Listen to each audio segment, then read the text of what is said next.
Hi aspirants, welcome to this BPSC Mains PYQ series program in which we were discussing about various previous year questions that has been asked in BPSC Mains examination. And while doing this discussion, we were also understanding how to make notes on a particular theme, also how to write a beautiful answer on a particular theme or a question on a particular theme, right? So today's theme is early movements of Bihar, including Santhal revolt, 1857 revolt, Birsa movement, Indigo revolt, right? And when you see, previously BPSC has asked several questions, numerous questions from these particular topics. For example, 70th mains में उन्होंने question पूछा था Santhal uprising के बारे में, right? So they asked about right a short notes on a particular theme, that is Santhal uprising, right? 69th में उन्होंने पूछा था संथाल रिवोल्ट और चंपारण सत्याग्रह. चंपारण सत्याग्रह एक अलग थीम है, हम लोग उसको बाद में डिस्कस करेंगे, बट अभी के लिए संथाल अपराइजिंग, ठीक है. 68th में उन्होंने पूछा था बिरसा मूवमेंट, इंडिगो रिवोल्ट, ठीक है. तो आप देखोगे हर साल इस पर्टिकुलर थीम से तो क्वेश्चंस वो पूछ ही रहे हैं, ठीक है, और ख़ासकर इन तीन टॉपिक से, Santhal, Birsa movement and indigo revolt. तो let's discuss this theme in a detailed manner, right? So सबसे पहले तो अगर इस थीम से क्वेश्चन आता है तो हमें इंट्रोडक्शन लिखना है, ऑब्वियस सी बात है, इंट्रोडक्शन लिखना है. इंट्रोडक्शन में क्या लिखना है? मेजरली जो टाइमलाइन है और जो डायलेक्टिक्स है उसको मेंशन करना है. अगर किसी क्योंकि ये मूवमेंट की बात हो रही है, मूवमेंट में एक डायलेक्टिकल सिचुएशन होगी, कोई किसी के साथ होगा, कोई किसी के अगेंस्ट होगा, तो ये डायलेक्टिक की वजह से ही मूवमेंट हो रहा है, ठीक है. और प्लस इसका टाइमलाइन प्लस लोकेशन, किस एरिया में या किस रीजन में ये सिचुएटेड था, उसको मेंशन करना हमें इंट्रोडक्शन में, so that we can create a context, we can establish a context for our body part, ठीक है. ये इंट्रोडक्शन हो गया. तो इंट्रोडक्शन में क्या लिखना है? टाइमलाइन, दूसरा लोकेशन, तीसरा डायलेक्टिक्स बहुत ज़रूरी इंपॉर्टेंट है. जो स्टूडेंट यहाँ पे गलती करते हैं वो डायलेक्टिक्स को मेंशन ही नहीं करते हैं, सोचते हैं कि ये टेकन फॉर ग्रांटेड है. ये नहीं होना चाहिए, आपको डायलेक्टिक्स मेंशन करना पड़ेगा, ठीक है. प्लस अगर आपको उस पर्टिकुलर मूवमेंट के बारे में कुछ स्पेसिफिक नॉलेज हो, खासकर अगर उस मूवमेंट को कुछ स्पेसिफिक नाम दिया गया हो प्रीवियस हिस्ट्री में, तो वो मेंशन अगर आप कर सकते हो तो यहाँ पे इंट्रोडक्शन में आप मेंशन कर दो, ठीक है. Second part is body part, right? इसको रटने का तरीका उसको, क्योंकि देखो यहाँ पे भी स्टूडेंट एक बहुत बड़ी गलती करते हैं. वो क्या करते हैं? कॉजेज़ को मेंशन करेंगे और फिर उसके बाद इवेंट्स को मेंशन करेंगे, ठीक है, और कॉन्सिक्वेंसेस को मेंशन कर देंगे. बस इतना लिख के कॉन्सिक्वेंसेस को कंक्लूजन लिख देंगे, कॉजेस और इवेंट को खूब एग्जैजरेट करके ओवर एक्सप्लेन करके लिख देंगे और सोचेंगे कि मुझे 8 नंबर में से 6 नंबर मिल जाए. That is not going to happen, ठीक है. आपको इसको थोड़ा सा और डाइवर्सिफाई करना पड़ेगा और डायमेंशंस पुट करने पड़ेंगे, ठीक है. क्या डायमेंशंस पुट कर सकते हैं? Let's see. सबसे पहले आपको स्ट्रक्चर, इसको रटने का तरीका सेल्डम, ठीक है, दिमाग में बैठे रहेगा सेल्डम, ओके. तो सबसे पहले आपको स्ट्रक्चर को मेंशन करना पड़ेगा. किसी भी पर्टिकुलर मूवमेंट का एक स्ट्रक्चर होता है, ठीक है. स्ट्रक्चर क्या होता है कि वो जो मूवमेंट है उसका ऑर्गेनाइजेशन कैसा है या क्या है या कैसा है, ठीक है, पहली चीज़. दूसरा, उसमें रिसोर्सेज कैसे यूज़ हो रहे हैं. रिसोर्सेज का मतलब ह्यूमन रिसोर्स और या मटेरियल रिसोर्स या कल्चरल रिसोर्स, ये सारे रिसोर्सेज होते हैं. कल्चरल रिसोर्स का मतलब है कि अगर कोई ऐसा पर्सन उससे एसोसिएटेड जिसका प्रीवियस हिस्ट्री है किसी मूवमेंट में पार्टिसिपेट करने का, तो वो हो सकता है कल्चरल रिसोर्स, ठीक है. ह्यूमन रिसोर्स मतलब वॉलंटियर्स हैं या पेड ग्रुप है या कैसा एजुकेटेड ग्रुप है, ये सारी चीज़ों को आपको रिसोर्स से मेंशन करना पड़ेगा. या फिर मटीरियल रिसोर्सेज की बात की जाए तो वो आपको मेंशन करना पड़ेगा. तीसरा जो इंपॉर्टेंट चीज़ होता है वो होता है spontaneity. Whether the movement was spontaneous और इट इमर्ज्ड ग्रेजुअली, ये आपको समझना पड़ेगा, ये स्ट्रक्चर में आता है, ठीक है. दूसरा extent and environment, so S हो गया structure, E for extent and environment. Extent मतलब किस रीजन में लाई कर रहा था, कितना एक्सपेंशन था, अक्रॉस द इंडिया था या किसी पर्टिकुलर स्टेट में लिमिट था या कुछ एरिया छोटा सा रीजन हो या किसी गांव में वो सिचुएटेड हो, तो क्या ये एक्सटेंट कैसा था उस मूवमेंट का, ये हमें मेंशन करना पड़ेगा। प्लस इन्वायरमेंट, उस टाइम का social, cultural, economic and political environment कैसा था, क्योंकि कुछ स्ट्रेस्ड इन्वायरमेंट होता है, पॉलिटिकल इन्वायरमेंट होता है या इकोनॉमिक इन्वायरमेंट होता है, जिसकी वजह से ऐसा देखा गया है कि मूवमेंट्स होते हैं। जैसे आज के टाइम में भी आप देखोगे, अगर सोशल मूवमेंट की बात की जाए तो ज़्यादातर पॉलिटिकली स्ट्रेस्ड सिचुएशन हो या इकोनॉमिकली स्ट्रेस्ड सिचुएशन हो या सोशली स्ट्रेस्ड सिचुएशन हो, वहाँ पे ही मूवमेंट्स क्रिएट होते हैं या इमर्ज होते हैं। ठीक है, तो आपको वो एक्सटेंट और वहाँ का social, economic and political environment को बताना पड़ेगा। ठीक है, या इन्वायरमेंट कहने का मतलब नेचुरल इन्वायरमेंट की बात नहीं हो रही है, वहाँ पे आपको मूवमेंट का सोशल इन्वायरमेंट या पॉलिटिकल इन्वायरमेंट या इकोनॉमिक इन्वायरमेंट जिसकी वजह से मूवमेंट हो रहा है वो बताना पड़ेगा। Then comes to leadership and ideology, आपको बताना पड़ेगा कि लीडरशिप कैसी थी, वेदर दे वर एजुकेटेड और वर्नैकुलरली एजुकेटेड और they were illiterate, right, whether they were charismatic और कैरिज्मेटिक नहीं थे। ठीक है, एक ब्यूरोक्रेटिक एटीट्यूड था, कुछ भी हो, जैसे लीडरशिप की जो क्वालिटीज़ होती हैं वो क्या क्या थी और उनका आइडियोलॉजी क्या था, वो किस तरीके से अपने सोसाइटी को या एक वर्ल्ड व्यू क्रिएट करना चाह रहे थे, वो आइडियोलॉजी आपको यहाँ पे मेंशन करना पड़ेगा, इंक्लूडिंग द इवेंट्स। अगर कोई पर्टिकुलर इवेंट है तो वहाँ पे आपको मेंशन करना पड़ेगा। ठीक है, we'll see in a couple of minutes that how we can write answer, a beautiful answer with the help of these parameters, right? but अभी मैं आपको explain कर रहा हूँ कि ये parameters होते क्या हैं। ठीक है, then comes to demands and causes, यहाँ पे आप अपने डायग्राम क्रिएट कर सकते हो, क्योंकि डिमांड्स और कॉजेज़ बहुत ज़्यादा होते हैं, तो आप एक हब एंड स्पोक डायग्राम बना दो और वहाँ पे आप बताओ कि उस मूवमेंट की या उस लीडरशिप की डिमांड क्या थी और या फिर कॉजेज़ क्या थे जिसकी वजह से मूवमेंट हो रहा था। ठीक है, या ट्रिगर हो रहा था मूवमेंट। ठीक है, then comes to objective part, ये बच्चे ये इन्वायरमेंट, एक्सटेंट, ऑब्जेक्टिव, स्ट्रक्चर, इन सब चीज़ों को ख़त्म अपने आंसर्स में नहीं लिखते, जिसकी वजह से उनके मार्क्स कम होते हैं। ठीक है, यहाँ आपको ऑब्जेक्टिव्स को भी मेंशन करना पड़ेगा। ऑब्जेक्टिव का मतलब है whether they were against the rule of law और not, whether they were against the state और not, who were their immediate enemy. ठीक है, ये चीज़ आपको समझना पड़ेगा। फॉर एग्जाम्पल, बिफोर 1857 ज़्यादातर जो मूवमेंट थे they were against rule of law and they were against the state as well, right. 1857 से गांधी, एडवेंट ऑफ गांधी जी, जो मूवमेंट्स हुए they were not against the state, they were neither against the rule of law, they were not against the state. वो न ही rule of law के against थे ज़्यादातर movements और न ही वो स्टेट के अगेंस्ट थे, rather than they were against the immediate enemy. ठीक है, बट जब गांधी जी का एडवेंट हो गया, जब गांधी जी आ गए, तो गांधी जी के आने के बाद जो ज़्यादातर मूवमेंट थे वो they were not against the rule of law but they were against the state. State के खिलाफ थे बट रूल ऑफ लॉ के खिलाफ नहीं थे। बट जैसे ही गांधी जी के बाद सोशलिस्ट एरा आता है और उस टाइम जो मूवमेंट्स होते हैं वो they were again against the rule of law, they were again against the state, right. तो ये चीज़ें हम लोग को समझनी पड़ेगी, वो कौन सा टाइम था। ये तो मैंने एक जनरल आपको बता दिया, बट पर्टिकुलर मूवमेंट के टाइम में भी ये चीज़ें चेंज हो सकती हैं। तो उनका मेजर ऑब्जेक्टिव क्या था? क्या वो स्टेट को ही ख़त्म करना चाहते थे? क्या वो रूल ऑफ लॉ को ख़त्म करना चाहते थे?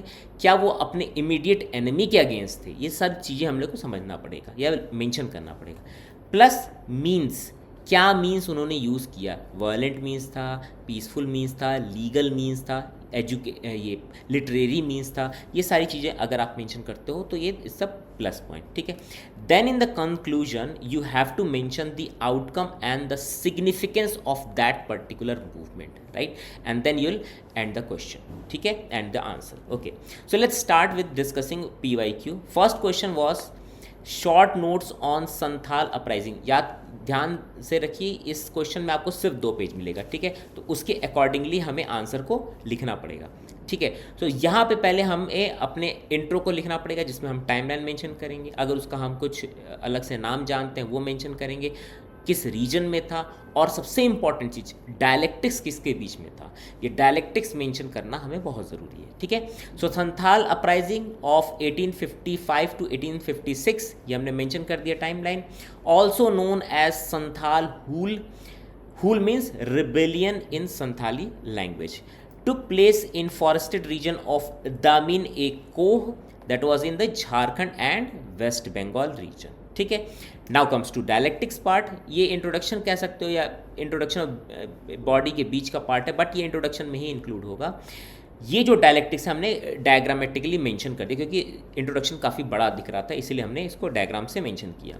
Santhal uprising deep seated dialectics between indigenous Santhal community, ये एक इंडिजिनस संथाल कम्युनिटी और हर एक आउटसाइडर के अगेंस्ट था, ऐसा नहीं कि सिर्फ ब्रिटिशर्स के अगेंस्ट था। So exploitative colonial state and its agents, ठीक है, एजेंट्स यहाँ मेंशन करना ज़रूरी है। For example moneylenders, landlords और बहुत सारे लोग थे, दे वर नोन एज डीकू, ठीक है, यहाँ पे आपने डीकू को मेंशन कर दिया, ठीक। Now comes to the structure वाला part, structure of the movement. This movement was spontaneous yet remarkably organised, और धीरे धीरे आप देखोगे संथाल मूवमेंट स्टार्टिंग में तो ये स्पॉन्टेनियस था, बट धीरे धीरे धीरे एक ऑर्गेनाइजेशनल स्ट्रक्चर का को इसने एक्सेप्ट किया या फिर इसने इस्टेब्लिश किया। कैसे? Because they established a parallel government, ठीक है। पैरेलल गवर्नमेंट का मतलब है कि आप एक सब्स्टिट्यूट प्रोवाइड कर रहे हो, ठीक है, आप एक सब्स्टिट्यूट प्रोवाइड करो, यानी आप एक ढांचा, एक फ्रेमवर्क दे रहे हो, एक स्ट्रक्चर दे रहे हो सोसाइटी को, एक ऑल्टरनेटिव दे रहे हो, तो आप एक पैरेलल गवर्नमेंट क्रिएट कर दिया उन्होंने, ठीक है। And system of communication through साल ट्री के थ्रू एक कम्युनिकेशन चैनल स्टैब्लिश किए थे, ठीक है। तो ये इनके, क्योंकि ये एक मटीरियल रिसोर्स हो गया, काइंड ऑफ मटीरियल रिसोर्स, ठीक है।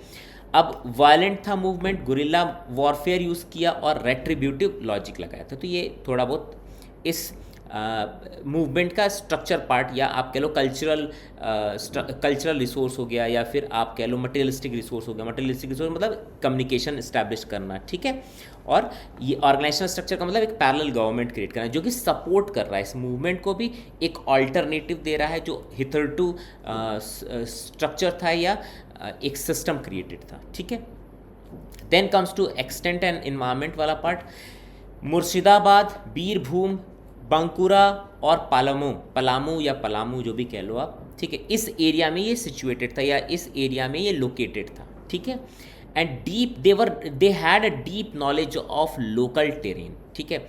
और ये जो इन्वायरमेंट यहाँ पे हमने मेंशन करना शायद छोड़ दिया या भूल गए, ये इन्वायरमेंट जो था ना, ये सोशल एंड इकोनॉमिक, ये एक्सप्लॉयटेशन या कन्फ्लिक्ट बहुत ज़्यादा क्रिएट हो रहा था बिटवीन लोकल एंड आउटसाइडर्स। या फिर आप यहाँ पे ये भी मेंशन कर सकते हो कि डेमोग्राफिक चेंजेस बहुत हो रहे थे, डेमोग्राफिक चेंजेस, और जो कि कन्फ्लिक्ट का एक बहुत बड़ा रीज़न था, जो इन्वायरमेंट, जो कन्फ्लिक्ट इन्वायरमेंट क्रिएट कर रहा था, ठीक है। Then comes to leadership part. Charismatic leadership by Sidhu and Kanhu, ठीक है, ये आपको मेंशन करना पड़ेगा, कैरिज्मेटिक लीडरशिप थी। Second stage of command by Chand and Bhairav, ठीक है। Desire for self rule and justice, ये इनकी आइडियोलॉजी होगी। Then comes to demands and causes, exploitation के अगेंस्ट थे, यूसूरियस मनी लेंडिंग के अगेंस्ट थे, they were against the land alienation, they were against the alcoholism and they were against the forced labour, ठीक है। आपने और भी बहुत सारे डिमांड्स और कॉजेज आप मेंशन कर सकते हो, बट बहुत ज़्यादा ओवरफ्लो नहीं करना है, ओवर नहीं करना है, इतना काफ़ी है, ठीक है। अब now comes to objectives. Objective में एक्सपेल द डीकू, ये इनका ऑब्जेक्टिव था। इमीडिएट एनिमी कौन थे? डीकूज। तो एक्सपेल करना था डीकूज को और एबॉलिश करना था ब्रिटिश सिस्टम को, ये इनका बेसिक ऑब्जेक्टिव था, ठीक है। अब हम लोग इसका कंक्लूजन लिख लेंगे। दो Santhal uprising was brutally suppressed by Britishers, क्योंकि यही इसका एंड था, ब्रूटली सप्रेस हो गया था, लेकिन इसका कुछ सिग्निफिकेंस भी है।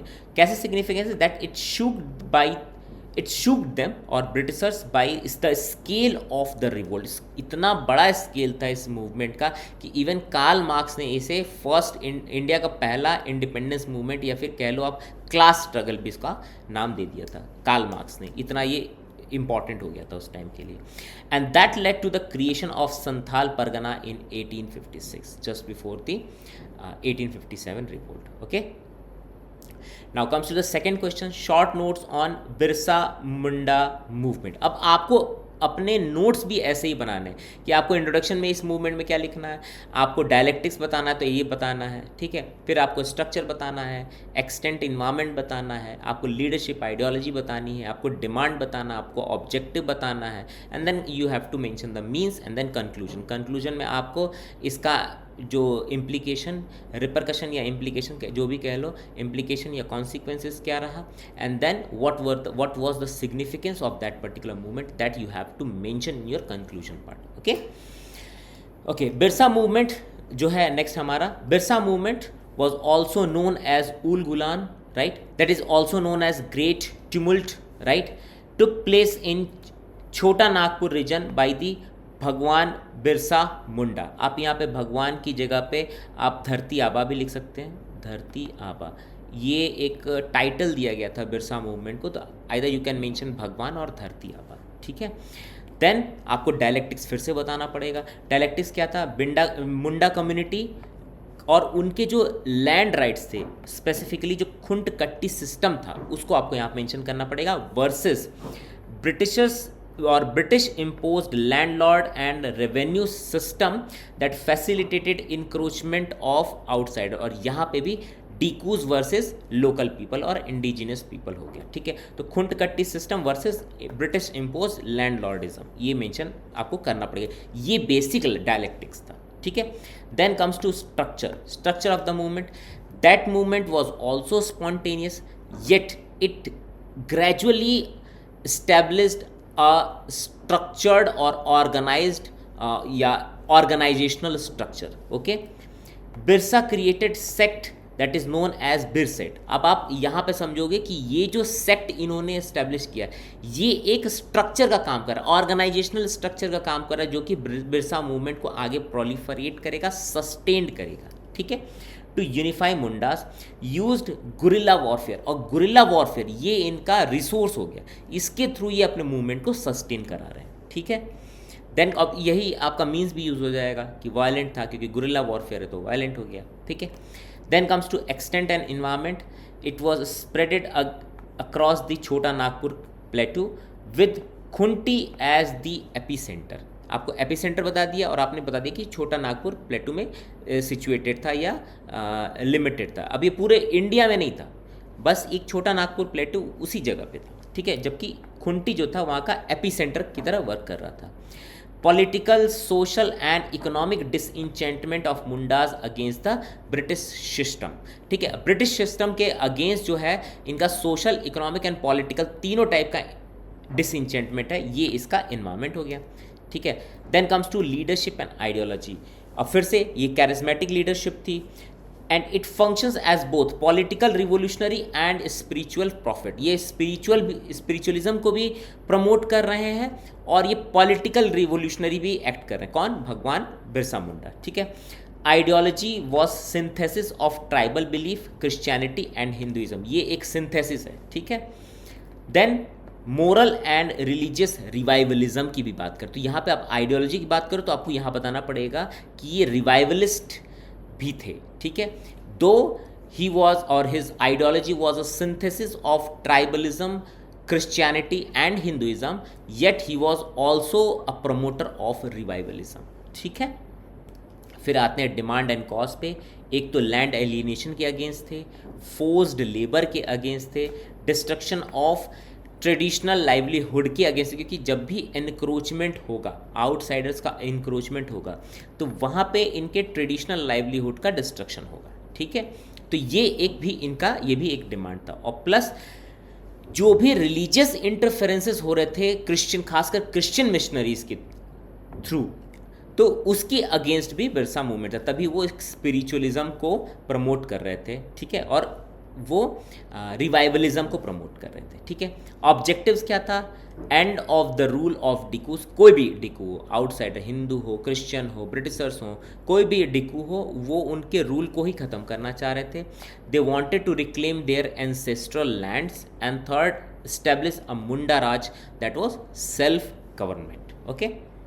Now comes to the conclusion. यहाँ पे हम इसका इसेंस या सिग्निफिकेंस बताएंगे और इसका इम्प्लीकेशन बताएंगे. दो उल गुलान मतलब कि Birsa movement was brutally suppressed by the Britishers. Brutally suppress क्यों होगा? क्योंकि ये वायलेंट मूवमेंट है तो ब्रूटली सप्रेस्ड होगा. ठीक है. येट अंडर प्रेशर दे मतलब Britishers were forced to enact the Chota Nagpur tenancy act of 1908. यहाँ पे आपको ये मेंशन करना पड़ेगा. क्यों? क्योंकि यही इसका सबसे सिग्निफिकेंट इम्प्लीकेशन है. ठीक है. To provide protection to the tribal lands. तो ऐसे आप 2 पेज में अपने इस आंसर को लिख सकते हो. ठीक है. तीसरा क्वेश्चन देखते हैं. Right a short notes on Indigo movement. ठीक है. ये तीसरा इंपॉर्टेंट मूवमेंट है जो कि हर एक दूसरे साल में पूछे लेते हैं वो. ठीक है. तो इंडिगो मूवमेंट और रिवोल्ट ऑल्सो नोन एज नील विद्रोह. ठीक है. Was a significant peasant uprising. अभी तक हम लोग ट्राइबल अपराइजिंग देख रहे थे, ये पीजेंट अपराइजिंग है of Bengal during 1859 to 1860. Right. अब फिर हमें इसे डायलेक्टिक बताना पड़ेगा. तो डायलेक्ट अभी किस में है? इसमें पीजेंट के हैं और जो कैपिटलिस्ट मोड ऑफ प्रोडक्शन है उसके अगेंस्ट ये डायलेक्टिक्स है. तो subsistence needs and traditional land rights of Indian peasantry एक साइड हो गया और दूसरे साइड कौन है? कोलोनियल कैपिटलिस्ट मोड ऑफ और model of cash crop production और स्पेसिफिकली इंडिगो प्रोडक्शन. ठीक है. स्ट्रक्चर की बात की जाए तो it was also spontaneous movement. But spontaneous का मतलब ये अचानक से कोई गुस्सा आया, एक ट्रिगर हुआ और स्पॉन्टेनियसली स्टार्ट हो गया मूवमेंट. ठीक है. Yet the cooperation spread from village to village through collective resolve. ठीक है. तो एक छोटे छोटे कलेक्टिव्स बने और उसकी वजह से धीरे धीरे विलेज टू विलेज ये स्प्रेड होते गया. ठीक है. and it got also got the support from the local zamindars and the intelligentsia, the then intelligentsia. और आपने एक नील दर्पण किताब जरूर नाम सुना होगा. ठीक है. तो ये वहाँ से भी इसको सपोर्ट, इंटेलिजेंसिया से भी सपोर्ट मिला था. और आई थिंक ये फर्स्ट टाइम होगा जब कोई इंटेलिजेंसिया, किसी इंडिया की इंटेलिजेंसिया जो मूवमेंट को सपोर्ट कर रही है. ठीक है. Then comes to extent, it started in the Govindpur of Nadia district. ये जो छोटे छोटे डेटा है ये आपको याद करने ही पड़ेंगे क्योंकि ये क्वेश्चन आते ही आते हैं. और अगर आपने नहीं मेंशन नहीं किया, किसी और ने मेंशन किया तो उसको मार्क्स मिल जाएंगे, आपको मार्क्स नहीं मिलेंगे. Later spreaded in Murshidabad, Birbhum and Jessore. Control over land related with the socio economic status. ये उस समय का इन्वायरमेंट था. इन्वायरमेंट कैसा था कि लैंड का जो कंट्रोल था वो आपके सोशियो इकोनॉमिक स्टेटस से डायरेक्टली रिलेटेड था. और जब भी सोशियो इकोनॉमिक स्टेटस से कोई चीज़ डायरेक्टली लिंक्ड होती है तो वो ऑलरेडी वैल्यूएबल हो जाती है सोसाइटी में. ठीक है. Then comes to leadership and ideology. Well of farmers participate किए थे, नहीं पार्टिसिपेट किए थे बल्कि उन्होंने लीडरशिप भी दी थी. विलेज हेडमैन सच एज एक दिगंबर विश्वास थे, एक विष्णु चरण विश्वास थे. ये बेसिक जो लीडरशिप थी वो यहाँ से आई थी. Supported by Bengali intelligentsia. Example आप यहाँ मेंशन कर सकते हो, दीन बंधु मित्रा ने लिखा था नील दर्पण. ठीक है. बस इतना ही मेंशन कर दो, बहुत एक्सप्लेनेशन की जरूरत नहीं क्योंकि आपके पास स्पेस नहीं है. Refusal to grow indigo and assertion of farmers right. ठीक है. ये बेसिकली इनकी आइडियोलॉजी थी क्योंकि ये अब इंडिगो ये ग्रो नहीं करना चाह रहे थे और प्लस ये एजर्ट कर रहे थे अपने फार्मर्स राइट को. ठीक है. तो डिमांड क्या होगी भाई? एजर्शन ऑफ फार्मर्स राइट तो होगा ही होगा. ठीक. दूसरा फोर्स कल्टीवेशन के अगेंस्ट थे. तीसरा लो प्राइसेस और डेट ट्रैप के अगेंस्ट थे. और चौथा जो फिजिकल एंड जुडिशियल ऑपरेशन हो रहा था फार्मर्स का, फार्मर्स नहीं कहेंगे, पीजेंट उस टाइम थे तो पीजेंट्स का, उसके भी ये अगेंस्ट थे. ऑब्जेक्टिव क्या था? They were neither against the state nor against the rule of law. ठीक. देन तो किसके अगेंस्ट थे? तो they were against the their immediate enemy. Who were the immediate enemy? European indigo planters और उनके जो एजेंट्स थे, लठदार थे, लठैत थे, वो लोग थे. ठीक है. पीजेंट्स ऑटोनॉमी ओवर लैंड, ये भी इनका एक बहुत बड़ा ऑब्जेक्टिव था. ठीक है. अब कंक्लूजन में आ जाते हैं. As a response British government set up Indigo Commission in 1860. Consequently, government issued a notification that peasants could not be compelled to grow indigo. ये बहुत बड़ी जीत थी उस टाइम के पीजेंट्स के लिए, ठीक है, which led to the virtual end of forced indigo cultivation and therefore revolt become successful peasant movement. अब आप इसमें यह भी मेंशन कर सकते हो कि it became inspiration to the future movements, mention कर सकते हो, अगर स्पेस है तो मेंशन कर दो, otherwise you can skip, but at least इतने एस्पेक्ट्स और इतने डायमेंशन आपको फुलफिल करने पड़ेंगे, लिखने पड़ेंगे, so that you will get 60 to 70% marks, percent की बात कर रहा हूँ, 60 to 70% मार्क्स, ठीक है। Okay, now your homework is you have to write a short note on 1857 revolt, ठीक है, केवल इतना ही है क्वेश्चन, बहुत ज़्यादा क्वेश्चन नहीं है, ये नहीं लिखना है कि इस पर बिहार का रोल क्या था, ये सब चीज़ें बाद में हम लोग देखेंगे, बट आपको बस इतना लिखना है 1857 पे एक शॉर्ट नोट, 2 पेजेस के होने हैं, और आप इसको हमारे टेलीग्राम ग्रुप में पोस्ट कर सकते हो, ठीक है। Okay, thank you and all the best.